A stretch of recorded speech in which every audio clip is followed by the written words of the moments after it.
Why did it take so long for this film to come out? I mean, you said you started making, what, 8 years ago? 8 Then years ago, that's when I met Tim Ballard. Yeah, 5 years to get it released after that? Well, actually, it was 3 years of writing the script. It was 2 years of pre-production, production, and post-production. So I finished the film 3 years ago. And at that time, it was owned by Fox Latin America. But then Disney bought Fox. So now the film was owned by Disney. So I negotiated with him after they told me this is not for us.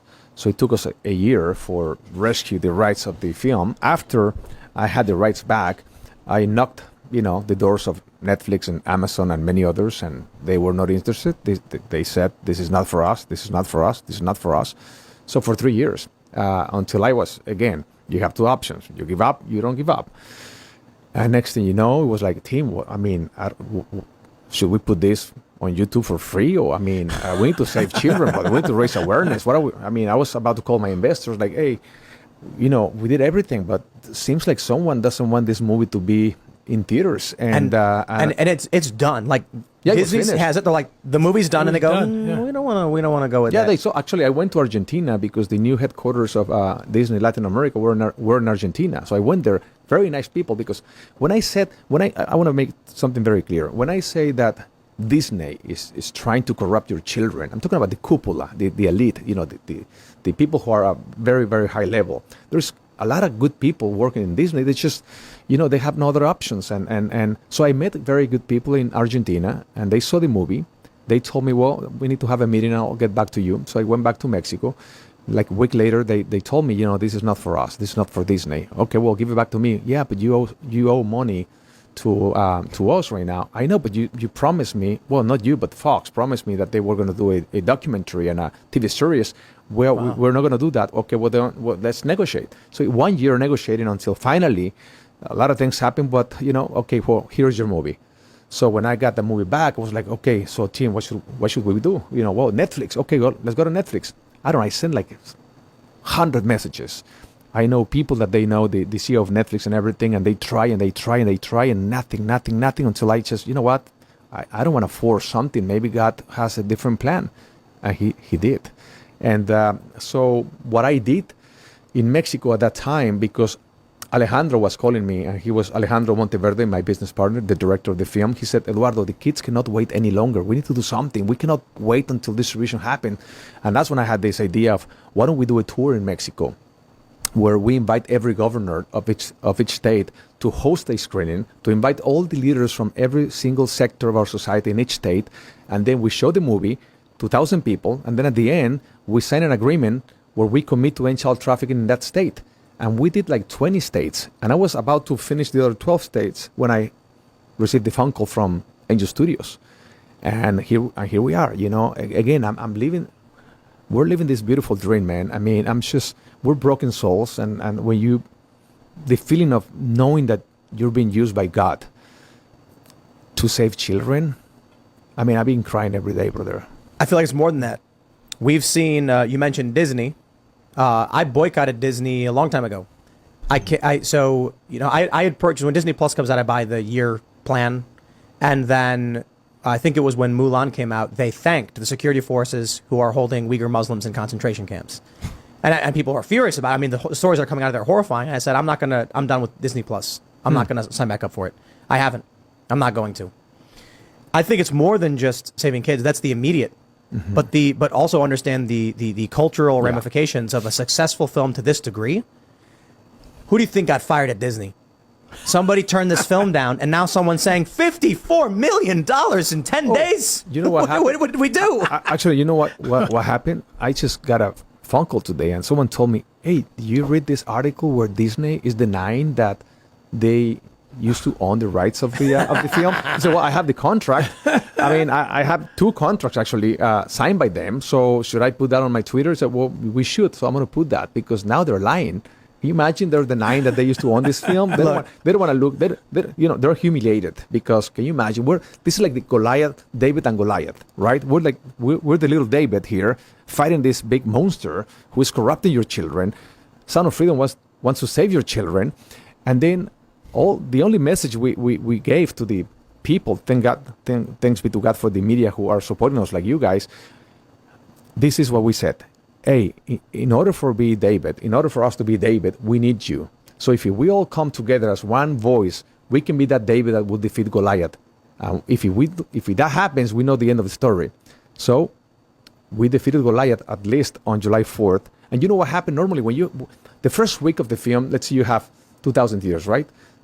The second week you go to 1,500 theaters, and then 500 theaters, and then you die, right? Yep. So this is the opposite.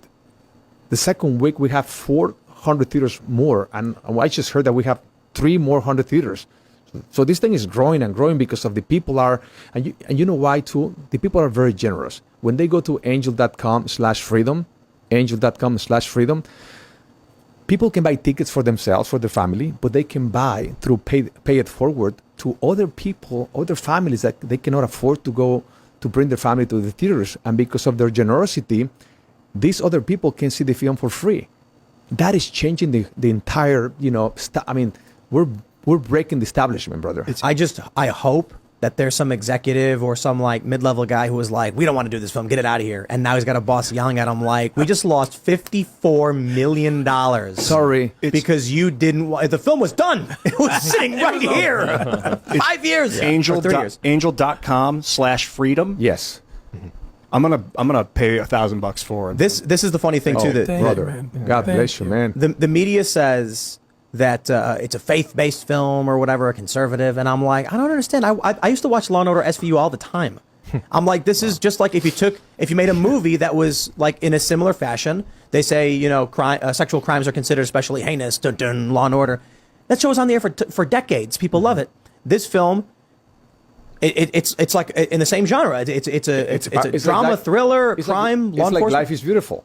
Can you imagine saying Life is Beautiful is a Jewish film? No, you will never say that. Or Schindler's List, one of my favorite films, especially when he talks about this list is life. This is the same thing. Sound of Freedom is life. But Angel Studios had a trailer in the beginning of the movie that was like a sci-fi movie. I'm like, good. I want Angel Studios to succeed. I want them to make more films. Mm-hmm. They're not overtly like, it's not like every movie's in some way got this through line of religion or anything. They're just movies. It's for everyone. It's a powerful story. It's a true story. I mean, okay. You know what I like though? It's like the subtlety of the light versus the subtlety of the dark. Hollywood has the subtlety of darkness in a lot of what they do. Weird, creepy things you might notice in the background that are you don't want your kids to know. You don't want your kids to watch or ask questions about. They've got in, I think it was Blue's Clues, there was a beaver with mastectomy scars. And now, by all means, if you want to talk about cancer survivors and how they have mastectomy scars, we get that, right? We're compassionate. But to show a beaver in this way, we know it wasn't about cancer survivor because they'd be wearing a shirt. Yes. It was about giving these gender ideology ideas to little kids without you noticing. That's the subtlety of darkness. Angel Studios can make a sci-fi film that's not overly religious or whatever thing, but then there's subtlety of light in those films. Mm-hmm. So if all they're doing is making movies and it's entertaining, we're winning. I said this about the Daily Wire, why I'm excited to see them succeed. They make a movie that's a Western.